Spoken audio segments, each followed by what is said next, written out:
मैं बड़ा उत्साहित हूँ उस व्यक्ति से आपको मिलवाना चाहता हूँ जिस व्यक्ति के बारे में पूरा हिंदुस्तान जानना चाहता है। और मैं आपके बीच में बुलाने वाला हूँ एजुकेशन के मास्टर और आरसीएम बिजनेस के डायमंड श्री सुरेंद्र वत्स साहब को। सुरेंद्र वत्स साहब, आपका स्वागत है। लोग जानना चाहते हैं सर, पूरा हिंदुस्तान आपसे जानना चाहता है। सम टाइम आरसीएम बिजनेस बंद हुआ था सर, उसके पीछे क्या कारण था, क्यों बंद हुआ था, और उस समय आप लोगों ने, आरसीएम टीम ने क्या काम किया। आदरणीय श्री सुरेंद्र वत्स साहब, वेलकम है सर आपका। बहुत बहुत धन्यवाद महावीर जी, बहुत अच्छा आप कोऑर्डिनेट कर रहे हैं और बहुत अच्छे से इसको संचालन कर रहे हैं। सबसे पहली बात, जो आरसीएम बंद हुई, मेरा ये मानना है और मुझे लग रहा है हर व्यक्ति ये मानता है और हमने ये सुना है कि सोना कुंदन तभी बनता है जब वो अग्नि से गुजरता है। और जितने भी महान संगठन इस देश में बने हैं या दुनिया में बने हैं वो तभी हैं जब वो किसी न किसी संघर्ष के बीच से होकर निकले हैं। तो हमारे साथ में 2011 में जो हुआ वो अनएक्सपेक्टेड था, उसके बारे में कभी सोचा नहीं था। हम सब लोग बिल्कुल एकदम बड़े बड़े विजन के साथ और बड़े टारगेट के साथ में हम लोग काम कर रहे थे।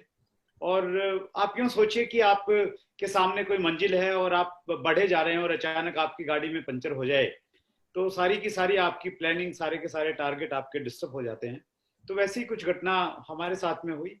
हर व्यक्ति बड़े सपनों के साथ में आरसीएम बिजनेस कर रहा था। मैं अगर अपनी बात करूं तो मैंने अक्टूबर 2011 में मर्सिडीज बेंज खरीदी थी, जो मेरी एक ड्रीम कार थी। उसकी 80,000 रुपए की ईएमआई थी और 9 दिसंबर को ये सूचना मिली कि भाई किसी वजह से कंपनी जो है बंद हो गई या जांच चल रही है कंपनी की। 9 दिसंबर को ये सूचना आई। 10 दिसंबर को सतीश पंडित जी का बर्थडे रहता है, हम लोग चंडीगढ़ में उसका एजुकेशन डे के रूप में मनाते हैं। तो 10 तारीख को मैं वहां गया, रुका नहीं इस चीज को लेके कि चलो ये तो टेम्परेरी चीजें हो जाएंगी ठीक। तो 10 दिसंबर को हमने वो सेलिब्रेट किया। तो बहुत सारे प्रश्न आए कि क्या हुआ, क्यों हुआ। तो हमें लगा कि यार शायद संडे बीच में पड़ गया तो इसलिए कुछ प्रॉब्लम है, तो मंडे को हम लोग दोबारा ओपन हो जाएंगे। लेकिन वैसी स्थिति थी नहीं। देखिए, हम लोग ये सब जानते हैं कि जब हम लोग फसल लगाते हैं ना तो फसल के साथ में घास फूस पैदा हो जाता है, खरपतवार पैदा होता है। तो डायरेक्ट सेलिंग एक बहुत अच्छा कॉन्सेप्ट है, लेकिन इसके साथ में भी प्रकृति काम करती है। बहुत सारी मनी सर्कुलेशन की कंपनियां पैदा हुई और वो एक दौर था 2010 से लेके 2012 के बीच में, जब इस प्रकार की कंपनियों की बाढ़ आ गई थी और राजस्थान में ये चीजें बहुत चरम पे थी। तो उसी समय कुछ स्कैंडल हुए बहुत बड़े बड़े राजस्थान में। तो उन स्कैंडल की वजह से कुछ गवर्नमेंट ने ऐसा निर्णय लिया कि जितनी भी कंपनियां, क्योंकि देखिए गवर्नमेंट लेवल पे भी बहुत लोग जानते नहीं है, एक्सपर्ट नहीं है इस चीज के, तो ये लगा ये जो भी कंपनियों में लोग मेंबर बनाते हैं तो उन सबको बंद किया जाए। तो उसी के तहत आरसीएम को भी बंद किया, क्योंकि भीलवाड़ा में हेड ऑफिस था। लेकिन हम लोगों ने बड़ा संघर्ष किया, सभी डिस्ट्रीब्यूटर्स ने बहुत संघर्ष किया।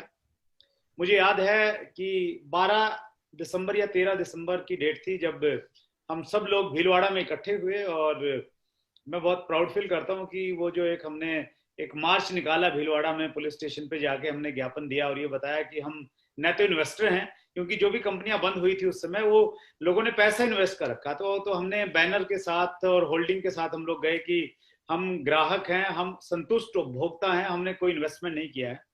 और उसके बाद एक लंबी प्रक्रिया चली। फिर हमने दिल्ली में 3 दिन का धरना दिया, फिर रामलीला मैदान में हम लोग रहे, फिर जंतर मंतर पे हम लोग कोई काफी लंबा समय, लगभग 14 दिन तक रहे, फिर उद्योग मैदान में रहे। तो ये काफी लंबा सफर हुआ और फाइनली अक्टूबर 2012 में राजस्थान गवर्नमेंट ने गाइडलाइन दी, या मैं यूं कहूं कि आरसीएम की वजह से गाइडलाइन दी तो कोई गलत नहीं होगा। और हम लोग दोबारा स्टार्ट हुए। और एक चीज हुई, देखिए ये जो भी एपिसोड हुआ पूरा का पूरा, इसने पूरी डायरेक्ट सेलिंग इंडस्ट्री को हिला दिया। पूरी हिंदुस्तान की डायरेक्ट सेलिंग इंडस्ट्री को ये लगा कि आरसीएम जैसी कंपनी जिसके वैल्यू फॉर मनी प्रोडक्ट्स हैं, एथिकल कंपनी है, कोई आदमी क्वेश्चन मार्क नहीं कर सकता। अगर उस कंपनी के ऊपर में कुछ कार्रवाई हो सकती है तो हिंदुस्तान की कोई भी कंपनी सुरक्षित नहीं है। और उसका परिणाम ये रहा कि जो पुरानी एसोसिएशन थी डायरेक्ट सेलिंग की, वो बहुत एक्टिव हुई और एक एसोसिएशन बनी डिस्ट्रीब्यूटर्स की पावर को समझते हुए, direct selling distributor welfare association, जिसको हम DSDWA कहते हैं। उसका फाउंडर प्रेसिडेंट बनने का मौका भी शायद मुझे इसलिए बना क्योंकि जो आंदोलन हम सब लोगों ने लीड किया था उसकी वजह से ये लगा कि हम लोग लीड कर सकते हैं। उसके बाद में मैं बड़ी क्लोजली गवर्नमेंट के साथ में जुड़ गया, FDSA federation of direct selling association के साथ में जुड़ा रहा। फिर कुछ समय के बाद फिक्की ने एक ऑर्गेनाइजेशन बनाई, FICCI direct selling task force, जो अब भी काम करती है, तो उनके साथ में मैं रेगुलर जुड़ा हुआ हूँ। और फाइनली फिर गाइडलाइन आई, फिर कंज्यूमर प्रोटेक्शन बिल आ गया 2019 में, अभी रूलिंग की बातचीत चल रही है। तो वो बहुत अनएक्सपेक्टेड था, लेकिन उसने पूरी डायरेक्ट सेलिंग इंडस्ट्री को एक नई दिशा दी। महावीर जी, ये बहुत अच्छा रहा और हमें प्राउड है कि आरसीएम बिजनेस ने उसको लीड किया।